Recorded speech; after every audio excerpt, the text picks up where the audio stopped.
I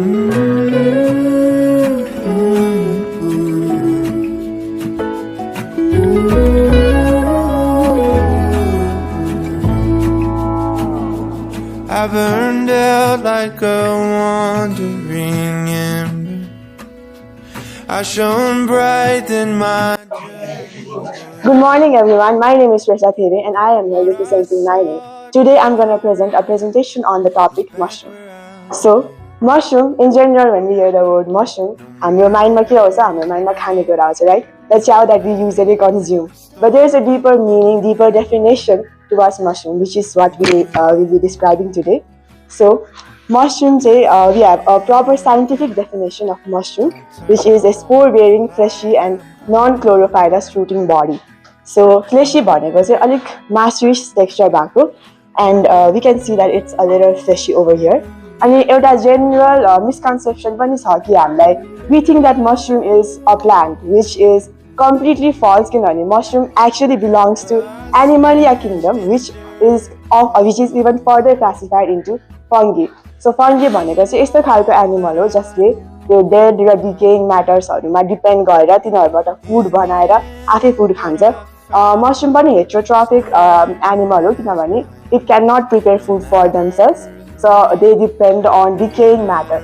So let's take a deeper look at what mushroom looks like. Mushroom ko figure say we have here.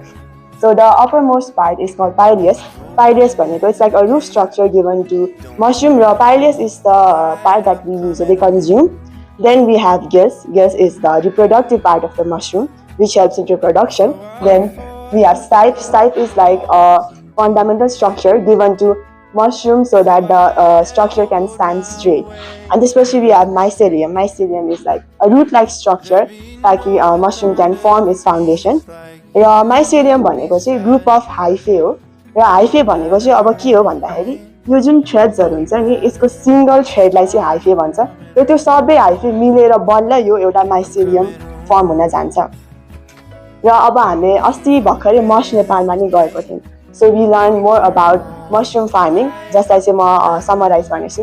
So first मा यस्तो हुन्छ कि हामीले जुन land cultivate गरेको हुन्छौं त्यो land cultivate गर्दाखेरि बचेको जुन परालहरु हुन्छ जुन गाउँहरु हुन्छ त्यसलाई वेस्टमा जानेको सट्टाबाट मशरूम इन्डस्ट्रीज डज दिस. त्यो गाउँ चाउहरुलाई दे कलेक्टेड अनि त्यसपछि आफ्नो इन्डस्ट्रीमा ल्याएर तिनीहरुले फर्स्ट चाहिँ एउटा बोइलर हुन्छ जुन बोइलरमा तिनीहरुले त्यो गाउँहरुलाई बोइल गर्छ हैन.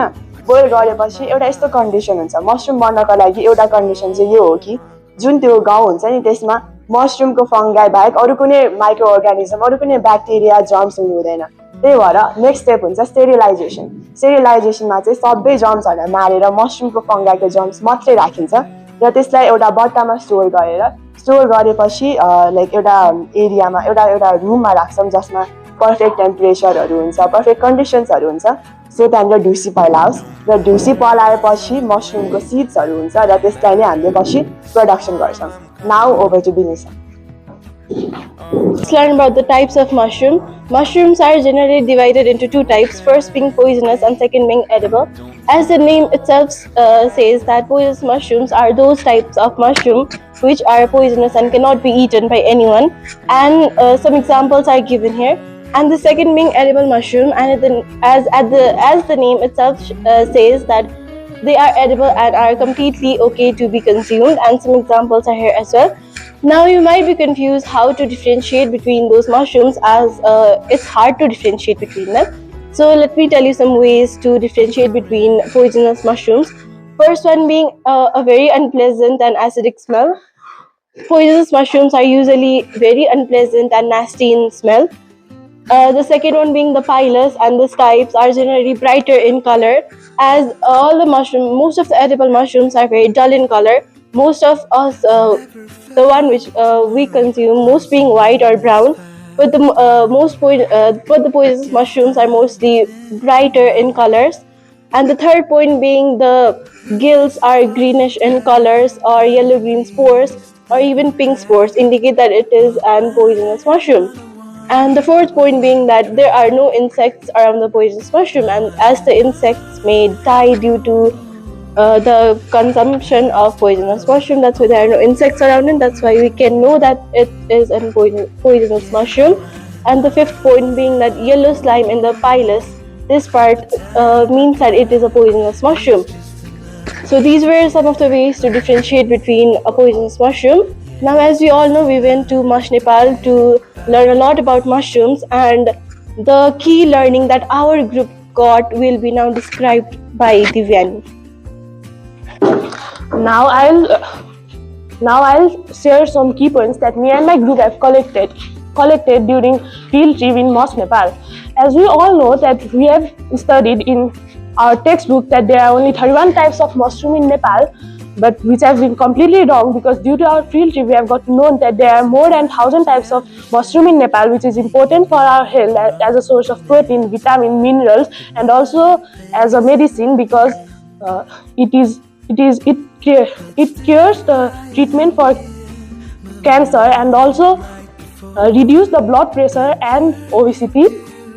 As we also know that mushroom industry is cheap and does not need high level of education to start. Many local farmers in Nepal have established mushroom factory and industry, which have helped them to generate income in order to live their life, to perform their lifestyle in a daily basis. As we also know that it does not require high level of education, but to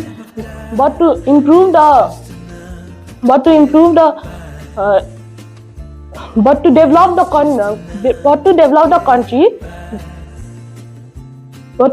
country, we can pursue high level of education, and for the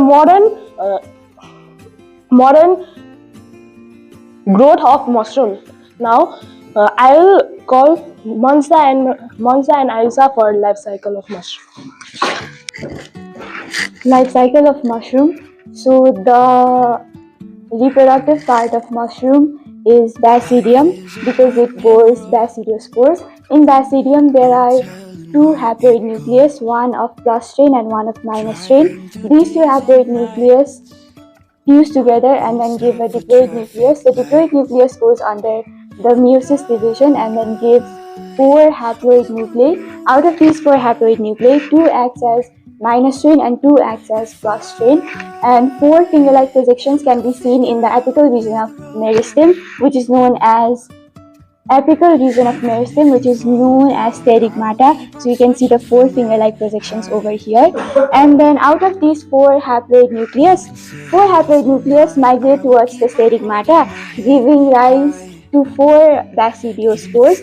Out of these 4 basidiospores, 2 acts as minus strain and 2 acts as plus strain. And when the basidiospores get matured, they are ready to be released in the soil.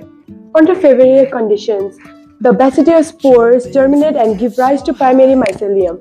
The cell of each primary mycelium consists of a nucleus.